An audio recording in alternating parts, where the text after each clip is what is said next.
लोकसभा चुनाव 2024 का अंतिम चरण पूरा होने के साथ ही सबकी निगाहें 4 जून को आने वाले नतीजों पर टिकी है। नतीजों से निकलने वाले संदेश बहुत कुछ तय करेंगे। चुनाव लड़ रहे केंद्र और राज्य सरकार के मंत्रियों का कद भी तय होगा। साथ ही मंत्री बनने का सपना देख रहे कई विधायकों की जमीन पर पकड़ भी सामने आएगी।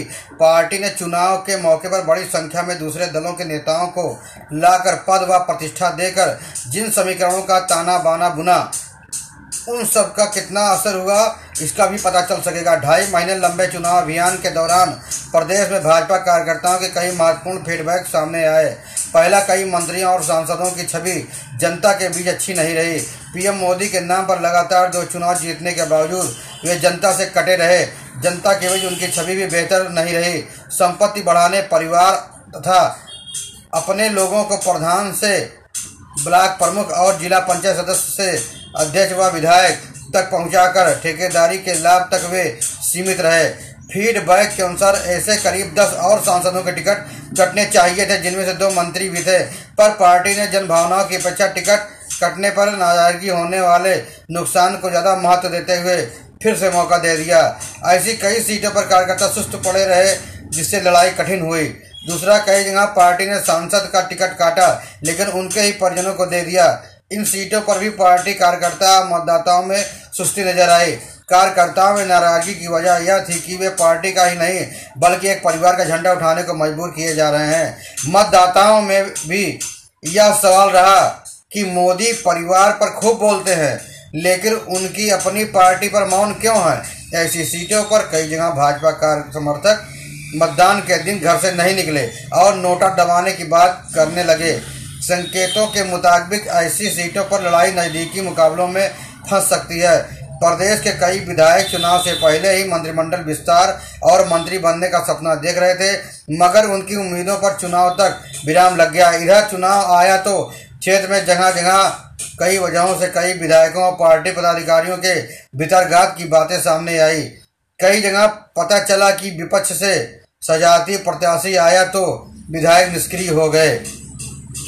इन सब के बावजूद फतेहपुर सीकरी में भाजपा विधायक चौधरी बाबूलाल ने अपने बेटे रामेश्वर सिंह को निर्दलीय मैदान में उतार दिया। इतना ही नहीं, उन्होंने रामेश्वर सिंह के लिए मतदाताओं से जनसंपर्क भी किया। इस पर भाजपा ने चुनाव के बीच में ही उन्हें कारण बताओ नोटिस जारी कर दिया। एक अन्य सीट पर सांसद प्रत्याशी और विधायक के बीच झड़प आम लोगों के बीच चर्चा का विषय बनी रही। कई वे विधायक जिनके चुनाव में सांसद ने दगा दिया था, वे अपना क्षेत्र छोड़कर दूसरे दिग्गजों का प्रचार करने चले गए। कई विधायकों को संगठन व नेतृत्व के आगाह भी किया। नेतृत्व की नसीहत का कितना फर्क पड़ा यह विधायकों के क्षेत्र में जीत हार और मार्जिन से पता चल सकेगा। दूसरे दल से आए कितने भी कार्यकर्ता अब वह कमाल दिखा नहीं सके। चुनाव से पहले दूसरे दलों के दिग्गज नेताओं को पार्टी में शामिल किया गया, उन्हें महत्वपूर्ण पद दिए गए। कुशीनगर के पूर्व सांसद आरपीएन सिंह को पार्टी में शामिल कराकर राज्यसभा सांसद बनाया गया। इससे होने वाले नफा नुकसान भी सामने आएंगे। आजमगढ़, बलिया आसपास के क्षेत्रों में सजाती मतदाताओं में असर रखने वाले पूर्व एमएलसी यशवंत सिंह की पिछले माह ही भाजपा में वापसी कराई गई। उन्हें वर्ष 2022 में पार्टी से 6 साल के लिए निष्कासित कर दिया गया था। इनके आने से भाजपा को कितना फायदा हुआ यह भी चुनाव नतीजे से साफ होगा। मुलायम सिंह के करीबी रहे पूर्वांचल के कद्दावर नेता पूर्व मंत्री राजकिशोर सिंह, उनके भाई बृज किशोर सिंह को भी चुनावी फायदे के लिहाज से भाजपा में शामिल कराया गया। सपा के बागी विधायक मनोज पांडे को पार्टी में शामिल कर अमेठी, रायबरेली और आसपास की सीटों पर ब्राह्मण मतदाताओं पर पकड़ को और मजबूत करने के लिहाज से भाजपा की रणनीति कितनी सफल रही यह सब परिणाम पर निर्भर करेगा। परिणाम अच्छा आया तो ठीक है, अगर खराब आया तो फिर गाज गिरनी तय है। भाजपा का पन्ना प्रमुख प्रयोग भी कसौटी पर है। भाजपा ने यूपी में 2014 के चुनाव में पन्ना प्रमुखों की अवधारणा पर काम शुरू किया। मतदाता सूची के प्रत्येक पन्ने पर पदाधिकारी तय किए गए। इस प्रयोग से मतदाताओं से संपर्क बढ़ाकर उन्हें पार्टी से जोड़ने और मतदान के दिन वोट डलवाने में बड़ी सफलता मिली। इससे पार्टी का वोट शेयर तेजी से बढ़ा। इस चुनाव में मतदान प्रतिशत ही कम रहा, ऐसे में यह प्रयोग कितना कारगर रहा, इस पर भी सभी की निगाहें लगी हुई है। यह चुनाव केंद्रीय उद्योग मंत्री व चंदौली से भाजपा प्रत्याशी डॉक्टर महेंद्र नाथ पांडे, केंद्रीय मंत्री स्मृति जुबिन ईरानी, केंद्रीय मंत्री संजीव कुमार बलियान का भी कद तय करेगा।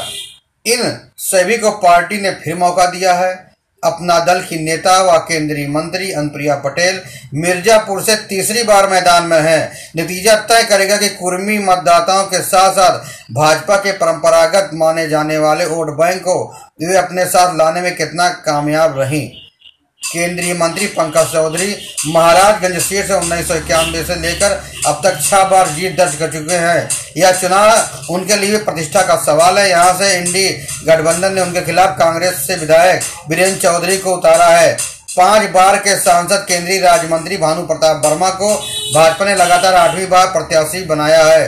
वोटों के मार्जिन से उनके कद का भी आकलन होगा। भाजपा ने हैट्रिक के मंशा से साध्वी निरंजन ज्योति को फतेहपुर से मैदान में उतारा। वे कितनी खरी उतरी, इस पर भी सबकी निगाहें लगी हुई हैं। भाजपा चुनाव को लेकर काफी संजीदा थी, इसलिए वे बाहरियों को भी तवज्जो देने में कोई कोर कसर नहीं छोड़ी। तिकोनिया के थारकांड से चर्चा में आए सांसद भी का भी कद यह चुनाव तय करेगा। बहरहाल कुछ भी हो, यह चुनाव जो हुआ है इसकी मतगणना 4 जून को है। 4 जून को सभी नेताओं, मंत्रियों, कार्यकर्ताओं सभी की हैसियत बताएगा और उनका कद तय करेगा। फिर मिलेंगे नई खबरों के साथ, नई समीक्षा के साथ। तब तक आप स्वस्थ रहें, सुरक्षित रहें। धन्यवाद।